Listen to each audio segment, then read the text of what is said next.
Welcome friends, मैं हूं अहमद और मेरे चैनल फॉरेक्स मनी में आपको वेलकम। तो दोस्तों, आज का जो हमारा टॉपिक है वो है व्हाट इज़ फॉरेक्स। फॉरेक्स क्या है?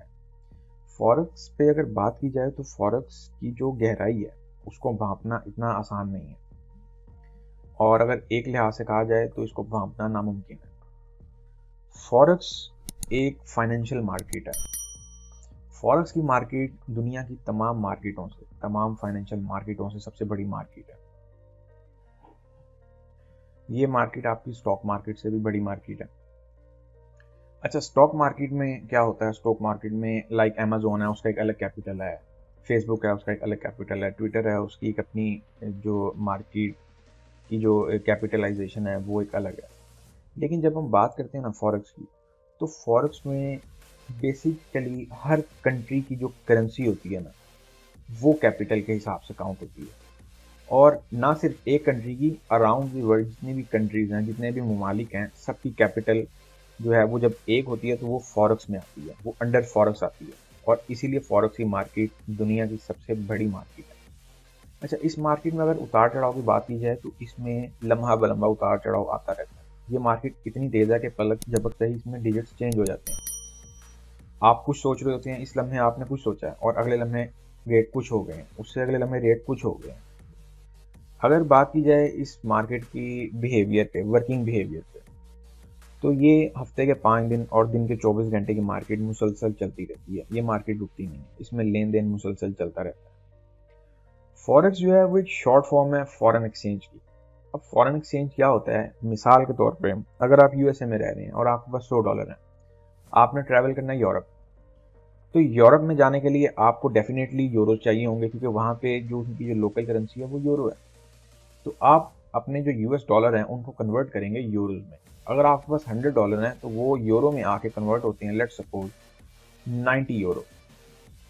तो ये फॉरेन ट्रेड कहलाती है, ये फॉरेक्स कहलाता है। ये जो कैटेगरी है ये फॉरेक्स के अंडर आती है। अब लेट्स सपोज आपके पास 90 यूरो हैं, आपने वहां पे 90 यूरो खर्च नहीं किए, आप वापस आ गए अपनी कंट्री यूएसए में। अब आपको जो यूरो है 90, उनको डॉलर में कन्वर्ट करना है। अच्छा, अब जब आप उनको डॉलर में कन्वर्ट करेंगे ना, तो उसमें आपको जो रेट पड़ेगा ना, जो रेट पड़ेगा वो 88 यूरोज का पड़ेगा। मतलब आपके 88 यूरोज कन्वर्ट होंगे। तो ये जो कन्वर्जन है ना, यही फॉरेन एक्सचेंज कहलाती है। यही दैट्स कॉल्ड अ फॉरेक्स। ये फॉरेक्स कहलाती है। इसमें बाय सेल की प्राइस में हमेशा कुछ ना कुछ मार्जिन, कुछ ना कुछ स्प्रेड रहता है। इसके अलावा अगर हम बात करते हैं कि फॉरेक्स के अंदर और क्या क्या कैटेगरीज आती हैं, इसके अलावा अगर हम बात करें फॉरेक्स की, तो फॉरेक्स का इंडस्ट्रियल एरिया में बहुत अहम किरदार है। लेट्स सपोज अगर आपकी कोई कंपनी है और उसमें आपको स्पेयर पार्ट्स की ज़रूरत पड़ गई है, और अब मिसाल है, अगर मैं हूँ पाकिस्तान में, तो मैं यहाँ पे बैठ के मुझे कुछ पार्ट्स मंगवाने हैं, तो उसके लिए क्या होगा कि मैं फॉरेन कंपनीज को अप्रोच करूंगा, लाइक चाइना की किसी कंपनी को या जापान की किसी कंपनी को। अगर मैं चाइना की किसी भी कंपनी को अप्रोच करता हूँ और उनसे मुझे सामान पसंद आ जाता है, तो उनको जो मैं पेमेंट करूंगा वो उनकी लोकल करेंसी में करूंगा, जो कि चाइनीज युआन है। मैं पीकेआर से सेंड करूंगा पेमेंट, और उनको चाइनीज युआन में कैलकुलेट होकर मिलेगी, और उसके एवज वो मुझे सामान जो है वो पाकिस्तान में डिलीवर कर देंगे। तो एक फॉर्म तो ये हो गई, ये कैटेगरी भी फॉरेक्स के अंडर आती है। तो चुनांचे ये तो हो गया फॉरेक्स का बेसिक स्टफ, फॉरेक्स है क्या और इसका जो नॉर्मल वर्क है वो क्या है। अब अगर हम बात करते हैं फॉरेक्स ट्रेडिंग की, तो फॉरेक्स ट्रेडिंग इससे थोड़ी आगे की चीज़ है। कुछ लोग आप में से वाकिफ होंगे कि फॉरेक्स ट्रेडिंग है क्या, और जो न्यू कमर हैं उनके लिए वो ये जानना चाह रहे होंगे फॉरेक्स ट्रेडिंग है क्या, इसमें एक्चुअली वर्क होता कैसे है, ये आखिर बला क्या है, इसको समझा जाए तो कैसे समझा जाए। फॉरेक्स ट्रेडिंग एक वर्चुअल फील्ड है। आजकल के दौर में आप ऑनलाइन फॉरेक्स ट्रेडिंग करते हैं मल्टीपल ब्रोकर्स के साथ मिलके या मल्टीपल ब्रोकर्स के पास। तो उसमें आप पेयर पे बाय और सेलिंग करते हैं। मिसाल है, जैसे आपको एक कॉमन पेयर मैं दे देता हूँ, यूरो यूएसडी, ये एक मेजर पेयर है। अब आप एनालिसिस करते हैं अपने, और आपको समझ में आता है कि ये यूरो यूएसडी का पेयर है, ये ऊपर जा रहा है तो हम इसको बाय करेंगे। हम यूरो को यूएसडी के एवज बाय करेंगे, यूएसडी के अगेंस्ट बाय करेंगे। इसी तरह अगर हमने सेल करना हो तो हम यूरो को सेल करेंगे यूएसडी के अगेंस्ट। तो इसमें हमेशा पहली करेंसी दूसरी करेंसी के अगेंस्ट बाय सेल हो रही होती है। इसका जो वे ऑफ वर्क है वो बहुत ही आसान है, लेकिन जहाँ ये बहुत आसान है वहाँ ये बहुत मुश्किल भी है। कोई भी काम अगर आप समझ लेते हैं ना, उसको सोच के समझ के और अपनी एक स्केड्यूल के थ्रू करते हैं, तो वो आपके लिए बहुत आसान हो जाता है। लेकिन अगर वही काम बगैर सोचे समझे करेंगे तो वो यकीनन बहुत मुश्किल होता चला जाएगा। अब अगर बात की जाए फॉरेक्स की, कि फॉरेक्स में डेली का जो टर्नओवर है वो कितना है। फॉरेक्स का जो डेली का टर्नओवर है वो more than 6.6 trillion per day है, more than 6.6 trillion per day. हालांकि देखा जाए तो न्यूयॉर्क स्टॉक एक्सचेंज दुनिया की सबसे बड़ी स्टॉक एक्सचेंज है, लेकिन वो एक्सचेंज भी फॉरेक्स का जो डेली टर्नओवर है उसके आगे कुछ भी नहीं, क्योंकि फॉरेक्स अराउंड द वर्ल्ड चल रहा होता है। पूरी दुनिया के साथ फॉरेक्स चल रहा है, पूरी दुनिया को लेके चल रहा है। यही वजह है कि फॉरेक्स की जो मार्केट कैपिटल है और जो फॉरेक्स की ट्रांजैक्शन है वो सबसे ज़्यादा क्वांटिटी में होती हैं। बात की जाए फॉरेक्स ट्रेडिंग के हवाले से, तो फॉरेक्स ट्रेडिंग एक बहुत नीट एंड क्लीन और मज़ेदार बिजनेस है अगर समझा जाए तो। इसमें कोई शक नहीं है कि इस मार्केट में भी स्पेकुलेशन इंतहा की होती है। और स्पेकुलेशन, ये जो ऐसी बातें हैं, स्पेकुलेशन हो गई, फॉरेक्स में स्मार्ट मनी हो गई, कि मज़ीद आने वाली वीडियो में मैं आपको इनके बारे में डिटेल में जो है ना आपको वीडियोस बना के आगाह करूँगा कि ये स्मार्ट मनी क्या होती है, इसमें स्पेकुलेशन कैसे की जाती है, इसमें स्पेकुलेशन कब होती है, कब होने के आसार होते हैं। ये सब के लिए आने वाली वीडियोस में जो है ना डिटेल में बताया जाएगा। फॉरेक्स में अगर किसी करेंसी की स्ट्रेंथ का अंदाज़ा लगाना हो तो सबसे पहले इंटरेस्ट रेट देखा जाता है, और इंटरेस्ट रेट की बेस पर ही उस करेंसी की स्ट्रेंथ का सही तरीके से मुआवजा या अंदाज़ा किया जा सकता है। जिस करेंसी का इंटरेस्ट रेट जितना ज़्यादा होगा उसकी वर्थ उतनी होगी, और वो मार्केट में भी पॉपुलर उस हिसाब से होगी। उसका वे ऑफ वर्क, उसकी प्राइस, उसमें फ्लक्चुएशन उस हिसाब से ही मानी जाएगी और उस हिसाब से ही होगी। अगर बात की जाए फॉरेक्स की फील्ड की एज ए बिजनेस, तो ये बहुत मज़ेदार बिजनेस है, लेकिन ये बहुत सोच समझ के करने वाला बिजनेस भी है। फॉरेक्स मार्केट एक इंतहा की फ्लक्चुएशन होने वाली मार्केट है, जिसमें आपको इस चीज़ का अंदाज़ा लगाना सबसे पहले ज़रूरी होता है कि मार्केट में ट्रेंड क्या चल रहे हैं, मार्केट का रुख क्या चल रहा है, मार्केट में किस चीज़ की जो है वो चर्चा हो रही है, और आपकी ख़ास तौर पे जियो पॉलिटिकल टेंशंस जो है वो अगर क्रिएट होती हैं आपकी मार्केट में, तो उनका बड़ा मेन इम्पैक्ट आता है फॉरेक्स मार्केट पे। जो आपकी जियो पॉलिटिकल टेंशंस होती हैं ना, वो मार्केट आपकी फॉरेक्स मार्केट को हिला के रख देती है। वो आपके जितनी भी आपने टेक्निकल एनालिसिस किए होते हैं, क्योंकि वो एक अनएक्सपेक्टेडली डाटा आता है। जो जियो पॉलिटिकल टेंशंस क्रिएट होती हैं ना, उसमें एक अनएक्सपेक्टेड टेंशंस क्रिएट होती हैं। इन्वेस्टर जो हैं, ट्रेडर जो हैं, और बैक एंड पे जितना भी जो एक स्मूथ चेन चल रही होती है ना, वो डिस्टर्ब होती है। उसके अंदर एक खौफ आ जाता है, लोगों को समझ नहीं आती कि हालात क्या होने वाले हैं, क्या हालात वाक़यात होंगे, किसी को कुछ समझ नहीं आ रही होती। तो तब ख़ास तौर पे आपको बहुत बी केयरफुल रहना होता है। अगर बात की जाए तो आजकल के हवाले से, आज डेट है 16 मार्च 2022। आज से ठीक 15 से 20 दिन पहले रशिया और यूक्रेन की जंग छिड़ी थी। रशिया ने यूक्रेन पे हमला किया, तो मार्केट में फ्लक्चुएशन इंतहा की आई।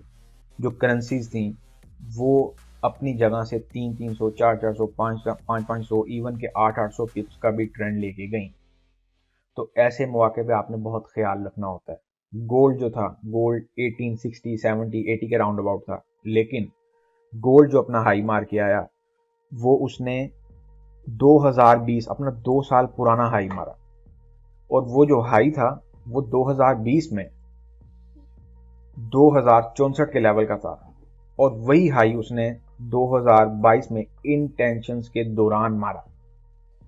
तो जहां आपको ये देखना है कि फॉरेक्स एक बहुत स्मूथ बिजनेस है, वहां आपको ये भी देखना है कि इस स्मूथ बिजनेस में कब उतार चढ़ाव आ रहा है। आपको न्यूज़ पे तो ऐसे आंख रख के बैठना होता है कि आप न्यूज़ का ना, पंजाबी में कहते हैं ना, वसा नहीं खाना, आप न्यूज़ का वसा नहीं खा सकते।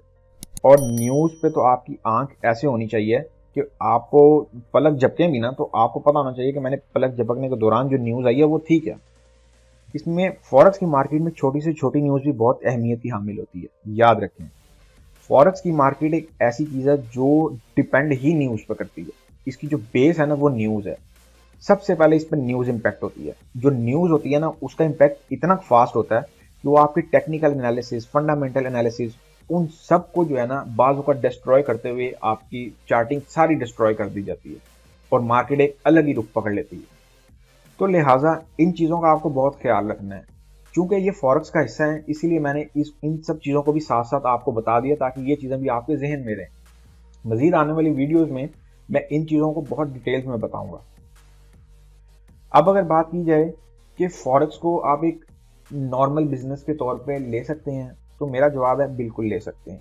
अगर आपने फॉरेक्स की फील्ड में रिस्क, मनी मैनेजमेंट को अपना लिया है, मनी मैनेजमेंट को समझ लिया है और मनी मैनेजमेंट को फॉलो कर लिया है, तब तो आप फॉरेक्स में मार नहीं खाने लगे। लेकिन जहां आपकी मनी मैनेजमेंट डिस्टर्ब हुई, वहां आपकी पूरी चेन डिस्टर्ब हो जाएगी और आपको खुद भी समझ नहीं आएगी कि आपके साथ हुआ क्या है। जहां ये बिजनेस बहुत आसान है, वहां बहुत मुश्किल भी है। जहां ये बिजनेस बहुत आमदन देता है, आपको बहुत ज़्यादा प्रॉफिट देता है, वहां ये बिजनेस आपको बहुत ज़्यादा लॉस भी दे सकता है। तो रिस्क आपने खुद मैनेज करना है। आपने खुद देखना है कि ये रिस्क था और ये सिचुएशन थी, मैंने यहाँ पे, या ये हालात चल रहे हैं, ये मार्केट की डिपेंड चल रहे हैं, या मार्केट पे ये इस टाइम ये नोयत चल रही है कि मैं यहाँ पे ज़्यादा रिस्क लूँ, लो लूँ। और कोशिश करें कि अपने अकाउंट का हमेशा 1 to 5% ही यूज़ करें। 1%, 2% बहुत है। अगर आपको बहुत ग्रीडनेस आ रही है, बहुत आप लालच में पड़ रहे हैं, तो मैक्सिमम मैं यही रिकमेंड करूंगा कि 5% से ऊपर हरगिज ना जाएं। क्योंकि जितना ज़्यादा आपका मार्जिन लग चुका होगा ना, या जितने ज़्यादा परसेंट आपका जो मार्जिन का पैसा है वो लग चुका होगा। हाई लेवरेज क्या होती है, ये चीज़ें क्या होती हैं, ये मैं आपको आने वाली वीडियोस में बताऊंगा। मुख्तसर ये है कि जितना ज़्यादा आपका मार्जिन लग चुका होगा, उस हिसाब से ही आपका फिर फ्री मार्जिन चूसा जाएगा। और ये मार्जिन, फ्री मार्जिन क्या होता है, बैलेंस क्या होता है, ये आने वाली वीडियोस में आपको मैं कंप्लीट डिटेल्स के साथ जो है ना ये भी बता दूं। अब सवाल ये बनता है कि क्या हम फॉरेक्स को ऑनलाइन कितने से स्टार्ट कर सकते हैं? क्या हम इसको लो मार्जिन से या लो बैलेंस से स्टार्ट कर सकते हैं? तो जवाब है जी, बिल्कुल कर सकते हैं। एक वक्त था, आज से 10 साल पहले, 12 साल पहले, जब मैं फॉरेक्स में आया था, तब फॉरेक्स में जो स्टैंडर्ड डिपॉजिट चलता था ना, वो $50 चलता था। उसके बाद कुछ ब्रोकर्स आए जिन्होंने फिर स्टैंडर्ड डिपॉजिट या मिनिमम डिपॉजिट कह लें, वो $5 कर दिया। तो आजकल के दौर में तो आप $1 डिपॉजिट दे के भी अपना अकाउंट ओपन कर सकते हैं। लेकिन जो मिनिमम सजेस्टेड अमाउंट है ना, वो $50 to $100 है, जो बिगिनर्स हैं उनके लिए। एडवांस लेवल पे हो तो वो तो फिर आपने अपनी एक स्ट्रेटेजी प्लान करनी होती है और आप अपने हिसाब से फिर देखते हैं कि मेरे पास क्या कैपिटल है और मैंने क्या वर्क करना है। तो दोस्तों, ये था फॉरेक्स का बेसिक नॉलेज। इसमें बहुत सारी चीज़ें ऐसी हैं जो आपको मैंने एडवांस लेवल की भी बताई हैं, लेकिन वो उस हिसाब से भी मैंने आपको डिस्क्राइब नहीं की। वो आने वाली वीडियोज़ में मैं आपको डिस्क्राइब करके उनको कंप्लीट डिटेल्स के साथ बताऊंगा। और अभी तक अगर आप लोगों ने मेरा चैनल सब्सक्राइब नहीं किया तो चैनल सब्सक्राइब कर छोड़ें, ताकि आपको मेरी हर आने वाली वीडियो इंस्टेंट रिसीव हो सके। मेरे टेलीग्राम चैनल को लाजमी ज्वाइन करें ताकि हर आने वाली अपडेट इंस्टेंट आपको रिसीव हो सके। तो मिलते हैं दोस्तों नेक्स्ट वीडियो में, तब तक के लिए अपना ख्याल रखें। अल्लाह हाफिज़।